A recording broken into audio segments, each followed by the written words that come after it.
스가랴 1장 7절에서 21절까지의 말씀을 제가 봉독하겠습니다. 다리오 왕 제2년 11째 달 곧 스바덜 24일에 이또의 손자 베레가의 아들 선지자 스가랴에게 여호와의 말씀이 임하니라. 내가 밤에 보니 한 사람이 붉은 말을 타고 골짜기 속 화석류 나무 사이에 섰고 그 뒤에는 붉은 말과 자줏빛 말과 백마가 있기로 내가 말하되 내 주여 이들이 무엇이니까 하니 내게 말하는 천사가 내게 이르되 이들이 무엇인지 내가 내게 보이리라 하니 화석류 나무 사이에 선지자가 대답하여 이르되 이는 여호와께서 땅에 두루 다니라고 보내신 자들이니라. 그들이 화석류 나무 사이에 선 여호와의 천사에게 말하되 우리가 땅에 두루 다녀보니 온 땅이 평안하고 조용하더이다 하더라. 여호와의 천사가 대답하여 이르되 만군의 여호와여 여호와께서 언제까지 예루살렘과 유다 성읍들을 불쌍히 여기지 아니하시려 하나이까? 이를 노하신 지 70년이 되었나이다 하매 여호와께서 내게 말하는 천사에게 선한 말씀, 위로하는 말씀으로 대답하시더라. 내게 말하는 천사가 내게 이르되 너는 외쳐 이르기를 만군의 여호와의 말씀에 내가 예루살렘을 위하며 시온을 위하여 크게 질투하며 아니란 여러 나라들 때문에 심히 진노하나니 나는 조금 노하였거늘 그들은 힘을 내어 고난을 더하였음이라. 그러므로 여호와가 이처럼 말하노라. 내가 불쌍히 여김으로 예루살렘에 돌아왔은즉 내 집이 그 가운데에 건축되리니 예루살렘 위에 먹줄이 쳐지리라. 만군의 여호와의 말이니라. 그가 다시 외쳐 이르기를 만군의 여호와의 말씀에 나의 성읍들이 넘치도록 다시 풍부할 것이라. 여호와가 다시 시온을 위로하며 다시 예루살렘을 택하리라 하라 하니라. 내가 눈을 들어본즉 내게 뿔이 보이기로 이에 내게 말하는 천사에게 묻되 이들이 무엇이니까 하니 내게 대답하되 이들은 유다와 이스라엘과 예루살렘을 흩트린 뿔이니라. 그때 여호와께서 대장장이 4명을 내게 보이시기로 내가 말하되 그들이 무엇하러 왔나이까 하니 대답하여 이르시되 그 뿔들이 유다를 흩트려서 사람들이 능히 머리를 들지 못하게 하니 이 대장장이들이 와서 그것들을 두렵게 하고 이전의 뿔들을 들어 유다 땅에 흩트린 여러 나라의 뿔들을 떨어뜨리려 하느니라 하시더라. 아멘. 구약은 39권이 있는데 제일 마지막 책은 말라기입니다. 거의 끝에 있는, 그러니까 37번째, 38번째에 나오는 책이 학개와 스가랴예요. 제가 왜 학개를 같이 얘기하냐면 같은 시대, 같은 상황 가운데 활동했던 선지자이기 때문에 그렇습니다. 차이가 있다면 학개는 성전을 건축함에 있어서 현실적인 문제, 그런 부분들을 지적하고 있지만 우리가 살펴보고 있는 이 스가랴 같은 경우에는 성전을 재건한다라고 하는 것에 중요한 의미를 다루고 있고 또 비전을 다루고 있습니다. 특별히 스가랴는 8가지의 환상이 나와요. 그러니까 좀 묵시적이죠. 이해하기가 좀 쉽지가 않습니다. 스가랴의 이름의 의미는 여호와께서 기억하신다라는 뜻을 갖고 있어요. 그러니까 예언을 듣는 이스라엘 백성들의 현실에 가장 적합한 의미의 이름을 가지고 있다라고 얘기할 수 있겠죠. 오늘 본문 말씀은 하나님의 말씀이 선지자 스가랴에게 처음 임하고 나서 3개월이 지나고 나서 두 번째 임한 그 상황 가운데 이루어지는 말씀입니다. 이번에 임한 하나님의 말씀은 단순히 귀로 듣는 말씀이 아니라 눈으로 텔레비전을 보는 것처럼 환상을 보면서 모르는 것들을 질문하는 그런 내용입니다. 그리고 오늘 본문은 그 8가지의 환상 가운데 첫 번째와 두 번째 환상의 내용이 기록되어 있습니다. 여러분, 첫 번째 환상은 붉은 말을 탄 자의 환상입니다.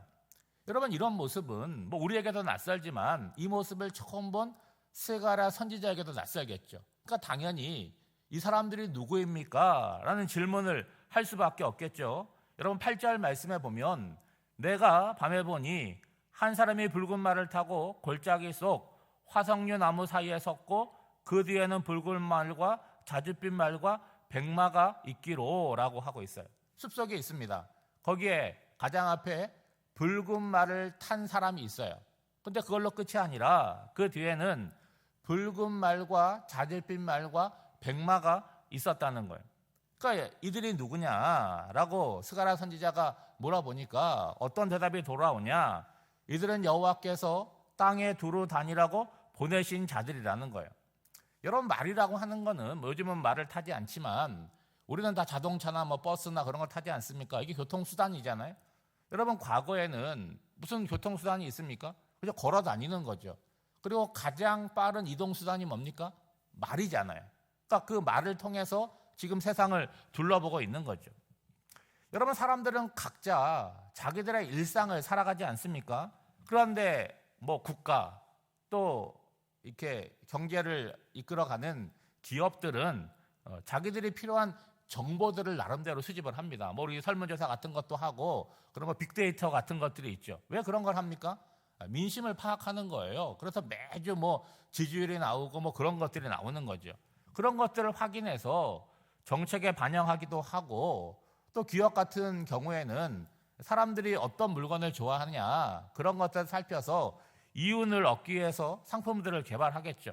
그러니까 말하자면 하나님께서도 그냥 우리를 방치하시는 것이 아니라 계속해서 찾아보시고 둘러보시고 살펴보신다는 거죠. 왜 그럴까요?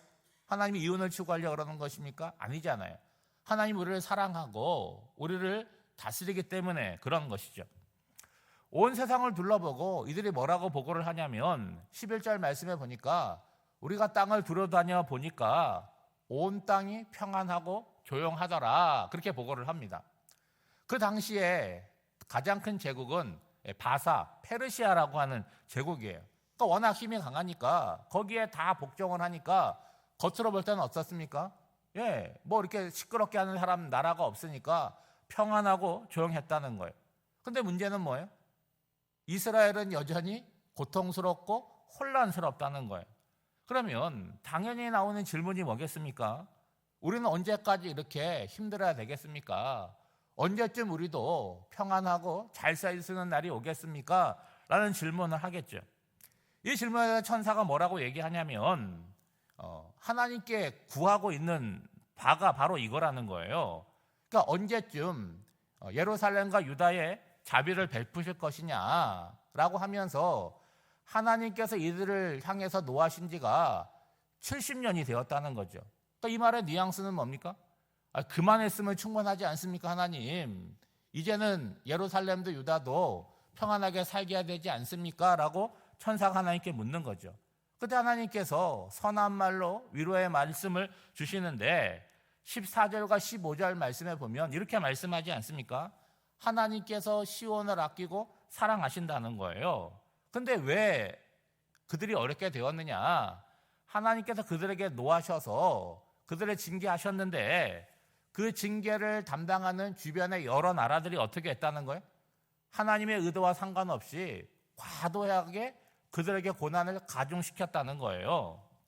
비록 그들이 범죄해서 징계를 받고 있지만 앞서 나온 것처럼 하나님께서는 그들을 사랑하시고 그들을 두루 살피고 계신다는 거죠. 그러므로 하나님의 진노를 받아서 이스라엘 백성들을 가중하게 고난을 주고 있는 그 나라들을 하나님께서 그냥 두지 아니하시고 심판을 하신다는 거예요. 그래서 여러분 16절 말씀해 보시면 하나님께서 다시 예루살렘에 오신다는 거 아니겠습니까? 그리고 뭐 한다는 거예요? 다시 성전을 건축하는 일들을 하시겠다고 약속을 하는 거죠. 18절부터는 두 번째 환상이 기록되어 있습니다. 여러분, 첫 번째 환상을 통해서 어떤 약속이 있었죠? 예루살렘을 회복시키겠다. 그 방식은 뭐냐? 예루살렘에 성전을 건축하시겠다라고 말씀을 하셨는데, 그러면 그것을 어떻게 하겠느냐, 어떤 방식으로 이루어지겠느냐라고 하는 것이 두 번째 환상에 나오는 거죠. 여러분, 회복이 이루어지려면 이스라엘을 억압하고 있는 그 존재들, 나라들을 꺾어야 되지 않겠습니까? 바로 그 방법을 통해서 하신다는 거예요. 스가랴는 이제 두 번째 환상에서 뭘 봅니까? 4개의 뿔을 보는 거예요. 이런 뿔이라고 하는 것은 언제나 권세, 그걸 얘기하는 것인데 이 4개의 뿔은 이스라엘을 멸망시키고 포로 삼았던 나라들, 그 권세들을 이야기하는 거예요. 근데 그 4개의 뿔만 보이는 것이 아니라 동시에 뭐가 보이느냐? 하나님이 보내신 대장장이 4명이 그 뿔들을 두렵게 하고 내던져서 파괴하는 모습도 함께 보는 거죠. 그러니까 하나님의 백성을 핍박한다는 것은 누구를 대적하는 거예요? 하나님을 대적한다는 거죠. 그리고 전능자에게 힘을 과시한다는 것은 결국은 스스로 멸망을 부르는 행위라고 하는 거예요. 여러분, 세상에서는 커다란 제국이 있고 가장 힘이 센 것 같고 세상을 다스린다고 할지라도 전능자 앞에서는 아무것도 아니라는 거예요. 여러분, 우리가 두려워하는 이유가 뭡니까? 오늘 두 번째 환상을 예로 들자면 우리를 억압하고 우리를 괴롭게 하는 세상의 뿔들만 보이기 때문에 두려운 거죠. 뭐는 안 보이는 거예요?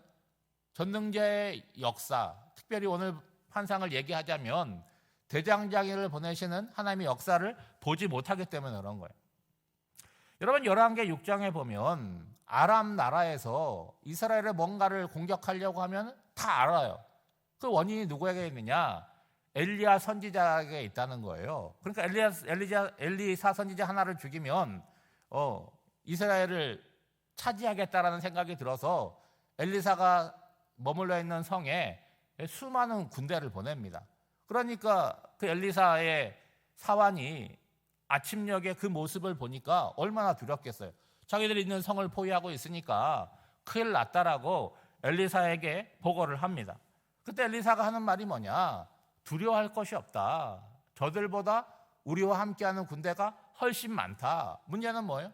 엘리사는 그게 보이는데 사환에게는 그게 보이지 않는 거죠. 그때 엘리사가 사환의 눈을 열어달라고 하나님께 기도합니다.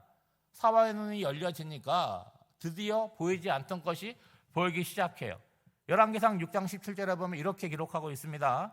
여호와께서 그 청년의 눈을 여심해 그가 보니 불말과 불병거가 산에 가득하여 엘리사를 둘렀더라. 그러니까 성이 있어요. 그 성을 누가 두르고 있습니까? 아람 군대가 두르고 있는데 눈을 열어서 보니까 그 아람 군대 뒤에 하나님의 군대인 불말과 불병거가 포위를 하고 있었다는 거예요. 여러분, 신앙생활을 한다는 것은 우리 눈에 보이는 세계만 있는 것이 아니라 우리 눈에 보이지 않지만 하나님의 신령한 세계가 있는지를 뭐 하는 거예요? 아는 것이고 믿는 거라는 거예요. 그 믿음의 유무가 오늘을 살아가는 우리 삶의 내용을 만들어낸다는 거예요. 어떻게 해요? 두려움으로 살아나가느냐, 하나님을 믿음으로 말미암아 든든하게 살아가느냐라고 하는 거죠. 여러분, 뿔로 상징되는 나라는 바벨론이었잖아요. 바벨론이 남유다를 멸망시켜서 포로로 끌려갔습니다. 근데 어떻게 돌아온 거예요?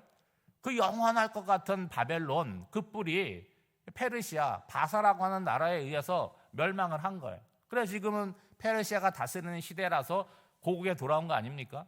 그런데 페르시아는 영원합니까? 아니잖아요. 그리스, 헬라 제국에 의해서 멸망을 하는 거예요. 그럼 헬라 제국은 어떻게 됩니까? 로마에 의해서 멸망하는 거예요. 세상에 강한 나라들, 아무도 그 나라를 어떻게 할 수 없는 나라들. 근데 역사로 보면 아이러니하게도 강한 나라일수록 어떻게 해요? 그 역사가 훨씬 짧다라고 하는 것을 알 수가 있습니다. 다시 말하면 제국도 마찬가지고 모든 것들이 세상에는 영원한 것들이 없다는 거죠. 그러므로 세상의 권력보다 그 위에 계시는 하나님을 믿고 신뢰하며 오늘을 살아가야 되는 것이죠. 오늘도 새로운 한 날을 우리에게 허락해 주셨습니다. 그러면 오늘 하루를 살아갈 때도 눈에 보이는 세계만 보이는 것이 아니라 눈에 보이지 않는 하나님의 세계를 믿음으로 수용하면서 그 하나님 앞에서 오늘 살아갈 때에 우리의 발걸음이 당당하고 그리고 우리에게 오는 죄의 유혹도 이길 수 있는 그런 힘들이 생길 것입니다. 오늘 한 날을 하나님의 자녀로 당당하게 살아나가는 저와 여러분이 되시기를 주님의 이름으로 축복합니다. 기도하겠습니다. 하나님 아버지, 세상의 권세가 강해 보이지만 역사의 주권은 오직 하나님께 있음을 믿습니다. 우리의 눈을 열어주사 위험하고 답답한 세상 속에서 우리를 향한 하나님의 보호와 구원의 손길을 보게 하시고 경험하게 하옵소서. 그리하여 우리의 발걸음이 힘이 있게 하시고 어느 곳에서나 하나님의 자녀로 당당하게 살아가게 하옵소서. 하나님의 사랑을 받고 은혜를 누리고 살면서도 그것에 대하여 기뻐하고 감사하지 못하고 일상을 살아왔습니다. 추석 한소절을 앞두고 내가 무엇을 받았고 누리고 있는지를 하나하나 헤아려 보며 최선의 감사를 드리게 하옵소서. 오늘 하루도 성도들의 삶 가운데 함께 하시어 어느 곳에든지 안전하고 복되게 살아가게 하옵소서. 무엇보다 새벽에 불러주신 귀한 성도들, 이제 말씀을 듣고 기도의 자리로 들어갑니다. 성령께서 그 마음을 뜨겁게 하사 우리 입술로 구해야 될 것을 간절하게 구하게 하여 주시고, 구한 것마다 하나님의 때에 가장 선하고 아름답게 응답되는 역사가 있게 하옵소서. 오늘 한날의 삶을 성령 하나님께 맡겨드리오며 이 모든 간구를 예수님의 이름으로 기도하옵나이다. 아멘.